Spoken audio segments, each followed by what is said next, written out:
Friends of a Lexington teenager killed in a shooting are finding special ways to remember her, and one of them has created a song that also has a message for the community.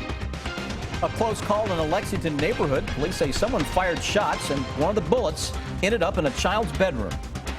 Coming up, we'll take you inside the Kentucky State Capitol, where government leaders met to discuss how to keep the upcoming general election safe from fraud.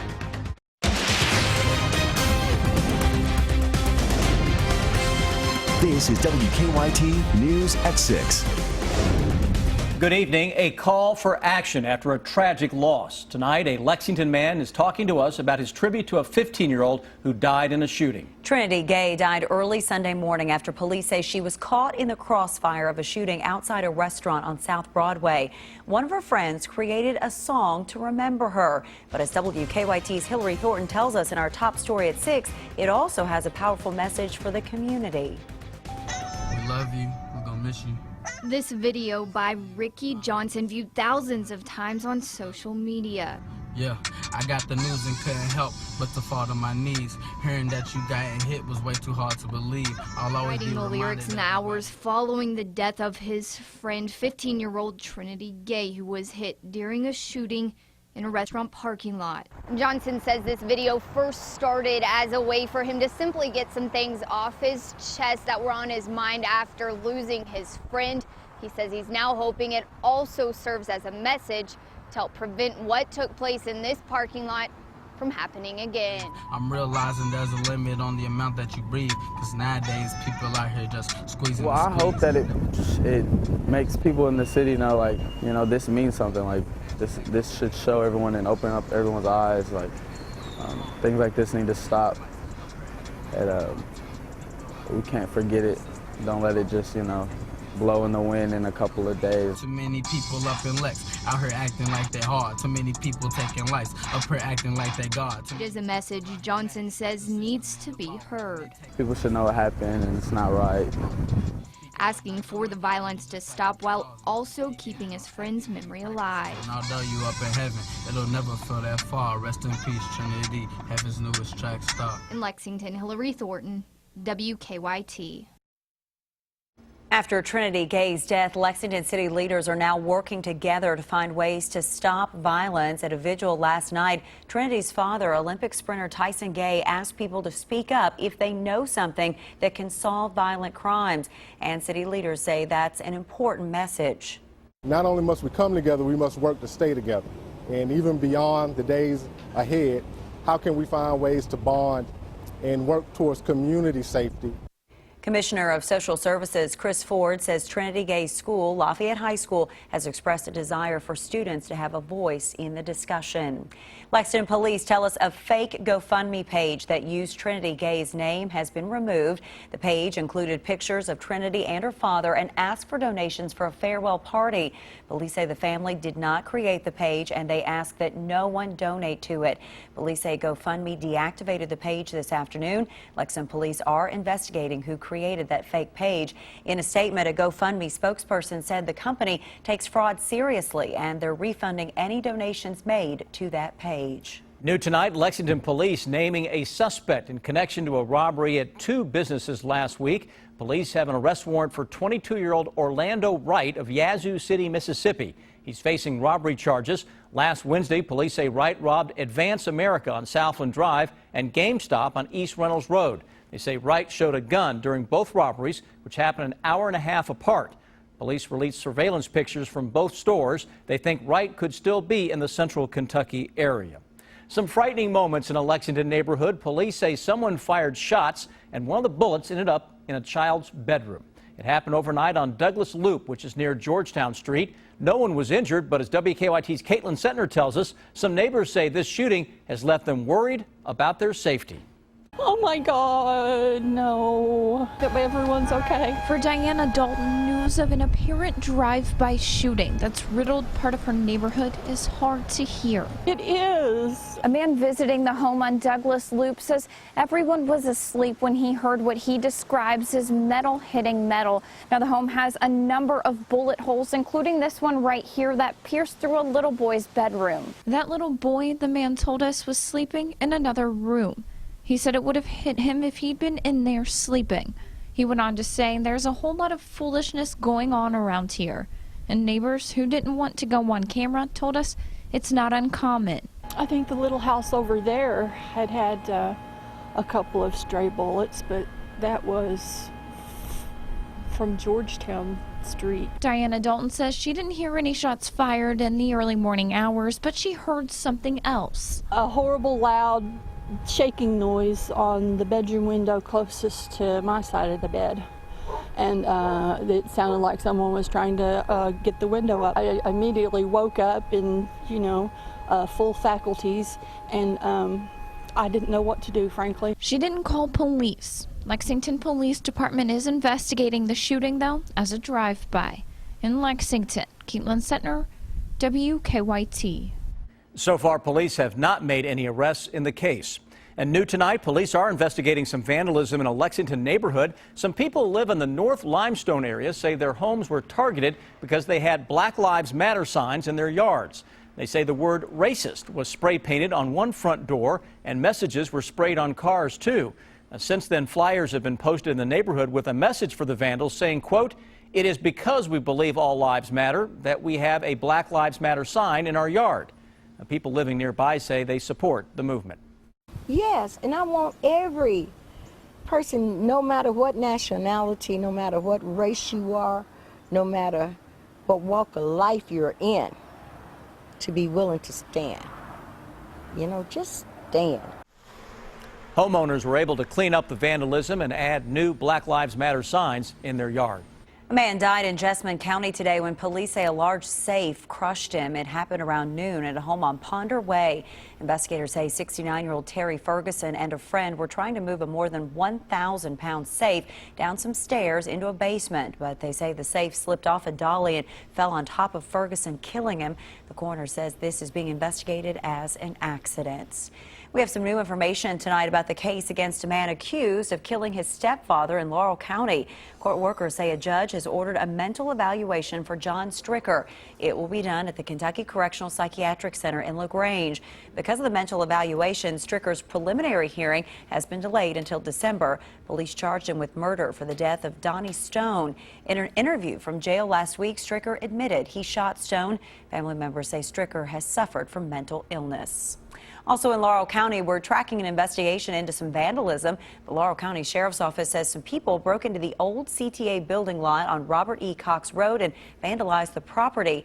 Deputies shared this picture showing some of the vandalism. At this point, they say they don't have any suspects in the case. It's been another unseasonably warm and windy day across the Bluegrass, but many of us will be seeing rain during the next few days. WKYT's chief meteorologist Chris Bailey has an early look at that colder forecast. Yeah, I don't think too many folks will complain about the rain, Sam. We need it. It has been a very dry October and a dry fall. Since Labor Day, we kind of turned that summer faucet off across central and eastern Kentucky. Live look at our WKYT weather garden. If you've been out today, you don't need me to tell you two things. It's warm and it's windy. Had a gust around 40 miles per hour a little earlier in the day. So if you've got one of those big rigs you're driving on the interstate, both hands on the wheels or on the steering wheel, as the car is going to be bouncing around a little bit on you. Current temperatures low 80s. Most of central and eastern Kentucky. Clouds beginning to thicken up to our north and northwest, and soon we'll be seeing an isolated shower thunderstorm around the Covington-Cincinnati area. A little light rain trying to pop right now, at least on the radar. Whatever's up there is going to roll toward the southeast. We'll fire up the future hour-by-hour radar. We'll keep an eye on southern Indiana, the Owensboro, Evansville area. Whatever is there around midnight or so may try to creep into parts of central Kentucky late tonight and early tomorrow morning. So when you wake up tomorrow, there's a chance that some of us will be doing so with at least a scattered shower thunderstorm. The greatest threat will be right on top of Interstate 64. Now, coming up in just a few minutes, guys, we're going to walk you through this big change we've been advertising for a while now, and it is a steep temperature drop. Oh, yeah, we'll talk rain totals as well. Chris, thank you.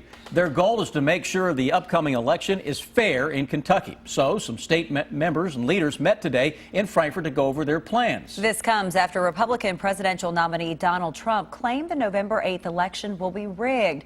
WKYT's Mike Linden has the story now from Frankfort.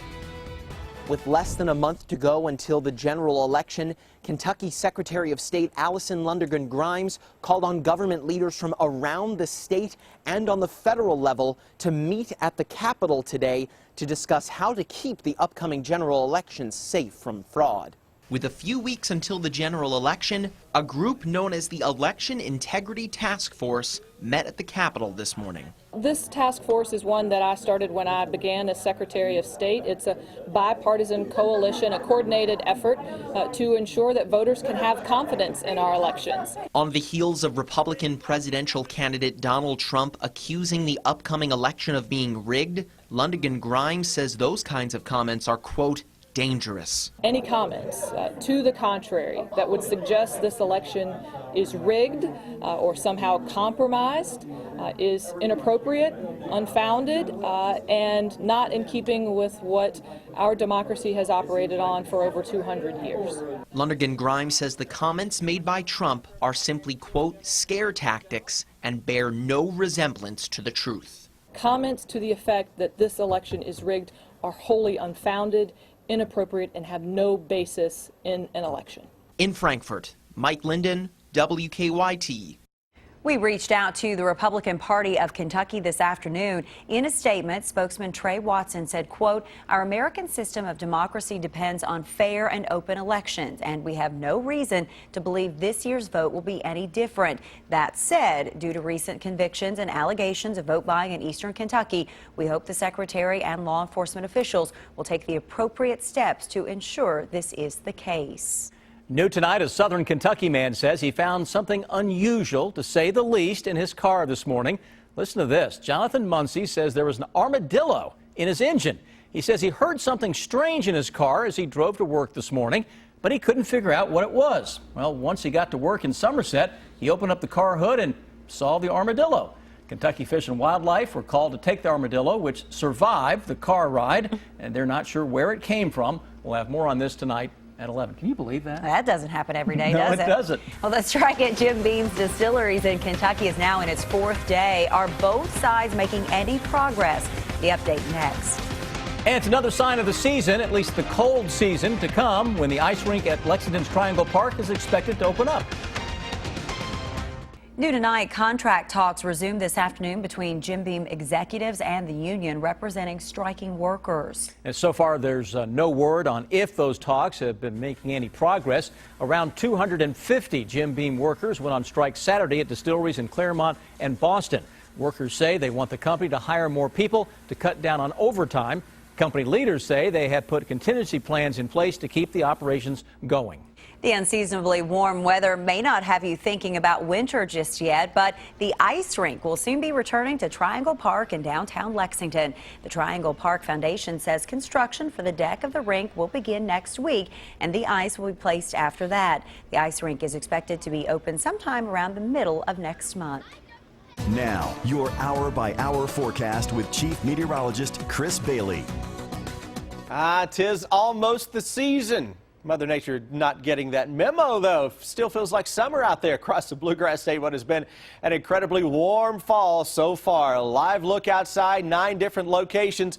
Look at the E-Town picture. Notice all the clouds. Florence, we are seeing the overcast. Those sun, Jackson, Corbin, Moorhead. Into part of Lexington, though I'm seeing those clouds coming in from the north. And that's what you're going to be watching for over the next several hours. Clouds rolling in from northwest to southeast. Low 80s still into most of central and eastern Kentucky. Defender Radar Network is indeed picking up on a lot of cloud cover here across the north, and it won't be too much longer before we actually start to see some of these showers beginning to make it all the way to the ground. Isolated in nature, just ahead of a cold front, front number 1, out ahead of that winds are still from the southwest. But notice right along and just behind that boundary how the winds shift around a little bit to the northwest. There's another front that has colder air coming in behind that. That's the one that will kind of push into this low pressure developing right now across parts of Texas and Oklahoma that will get in here as we go into Thursday and Friday with much colder weather. Now, tomorrow's forecast, farther south you go, the drier and warmer you're going to be. Farther to the north, the better the chance for a scattered shower or thunderstorm. 1 or 2 of the storms tomorrow into northern western parts of the area can actually be on the strong side. So over the next 3 days, little thunder and lightning tomorrow. Better chance on Thursday with gusty winds. Now, Friday's not an all-day rain. We're going to wake up to rain into the afternoon. Those skies will brighten up, and the chill is going to be with us throughout central and eastern Kentucky. Brand new hour-by-hour forecast is in, and we see the rain starting to increase a bit by 11 o'clock. And later tonight, early tomorrow morning, that boundary gets to about 64, puts the brakes on, so that's the area that has a better chance for a shower or thunderstorm. Look at this, 83 Williamsburg, 74 Covington, and Frankfort. So you're going to have quite the swing tomorrow for the whole clouds versus sun thing. Now we go into the day on Thursday.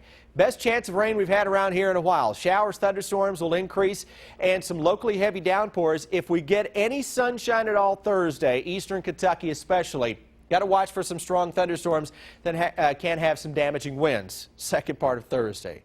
59 Louisville at 5 o'clock, 77 Hazard and Williamsburg at that same time.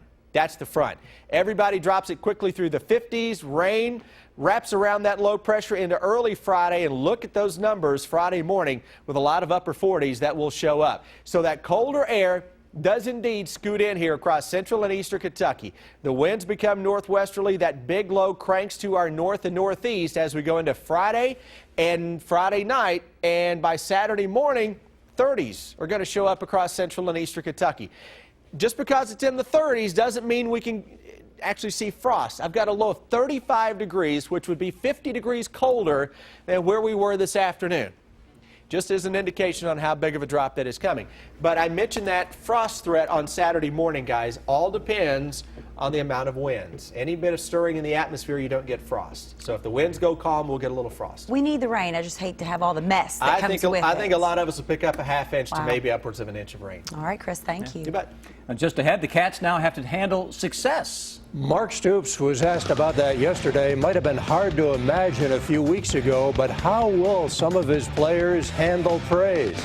And Cal says one of his seniors is really pushing one of his freshmen. That's next on WKYT.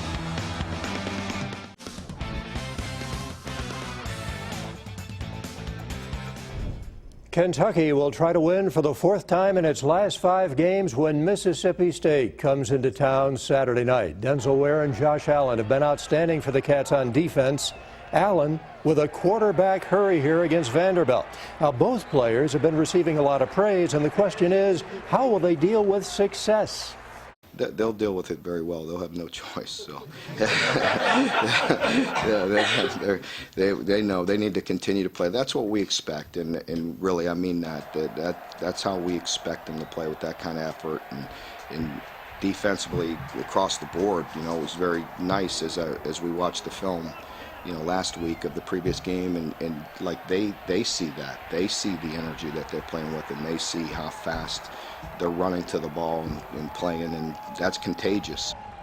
It'll be the Dogs and the Cats, Commonwealth Stadium Saturday night. It'll be on the SEC Network beginning at 7:30.